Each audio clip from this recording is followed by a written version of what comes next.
Hi, my name is Troy Holyoke with Honeywell In-Service Engineering, and I would like to share with you information on cleaning Honeywell cockpit products. Early 2020, Honeywell released a service information letter identifying cleaning chemicals that are approved to be used on our cockpit products. Service information letter D202004000758 can be found on our myaerospace.honeywell.com portal. In this seal, we list what chemicals are approved and explain how to apply the chemicals, first to a lint-free cloth and then to the product.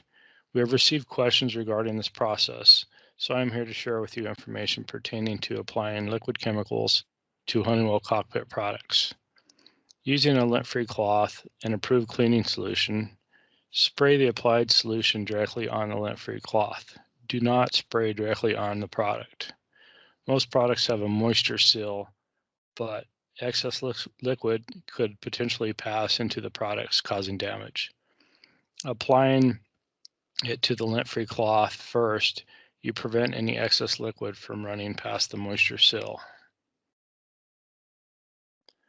Once the approved cleaning solution has been applied to the lint-free cloth, it can now be applied to the product. Gently wipe the product.